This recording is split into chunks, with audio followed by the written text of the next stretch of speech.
Moana Maniapoto lives in a house on a cliff high above the Muriwai coastline on Auckland's west coast, near where the four massive slips destroyed homes and lives. Moana Maniapoto no Te Arawa Ngāti Tūwhare Toa is with us now. Tēnā koe e hoa, thanks for joining us. Oh, kia ora Neil. Look, how concerned were you when it became clear that your whare and neighbouring homes could be impacted fairly heavily by the fallout of Cyclone Gabrielle?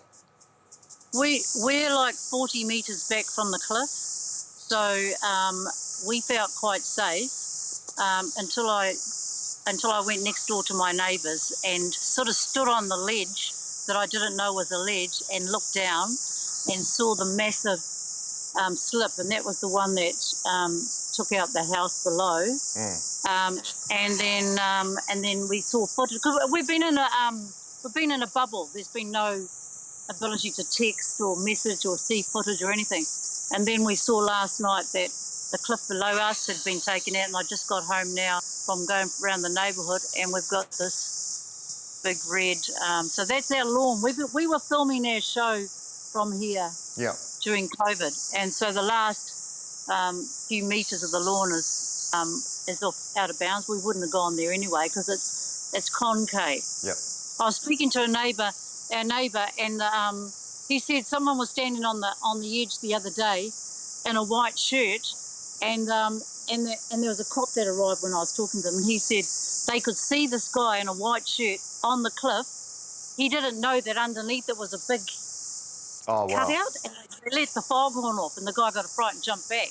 He said, "Man, it's concave, but we can't see anything down there, eh?" So just, you lost power and all communications for a period of time. When did this happen, do you recall?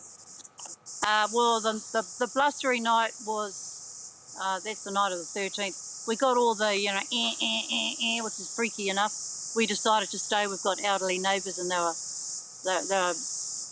couldn't handle wading in the water and all that. So all the next day was out. But, when the power came on last night, I couldn't believe what's going on in Hastings and that.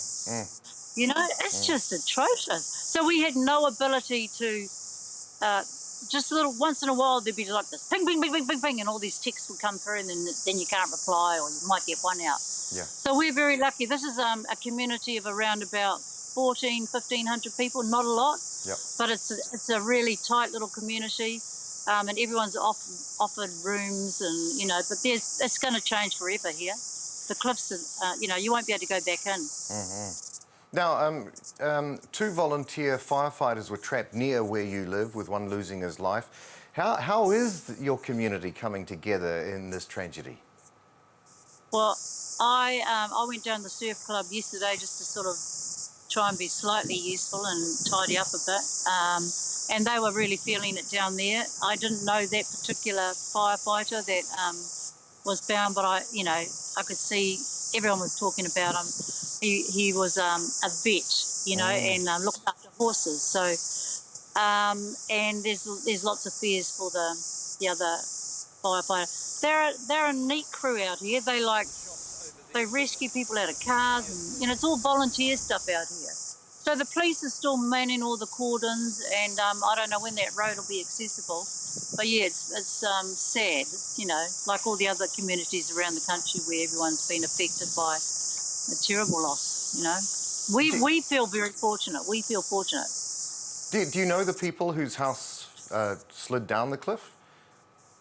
No, I didn't know them. I know other people whose houses have been taken out, and yeah, so we know some of the people on the at the end of the section. Okay, and how are they coping in general? Do you know? I just spoke to a woman Domain Crescent has been taken out, so that's really you can't get in there. And one woman I spoke to a few minutes ago, they don't think they'll ever be able to get in there. There's a lot of.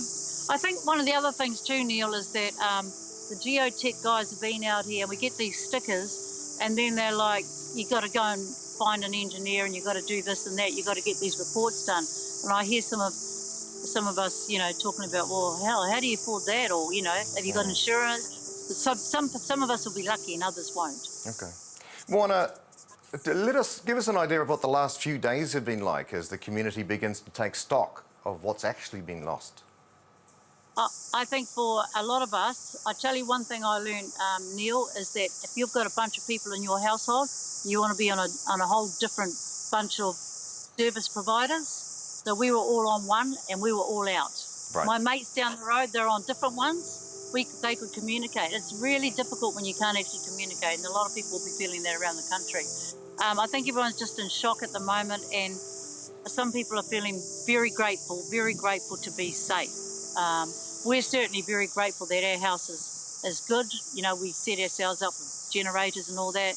People out here are used to no power, no Wi-Fi, and that kind of carry on. But yeah, it's pretty traumatising for the community. So I think there's going to be some big hooies in the next day or two. But yeah, there's a lot going down at the fire station. That's where everybody's sort of hunkered down. There's a lot of police down there, and all our emergency services and police at the top of the road.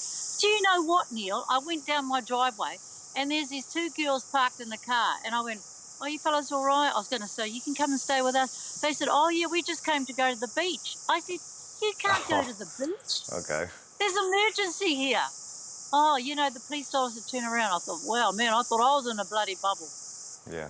Well, look, so glad you're safe. Wana Mani Poto, thank you so much for your time today, and please stay safe. Hey, thanks, Neil. Kia ora. Thank you.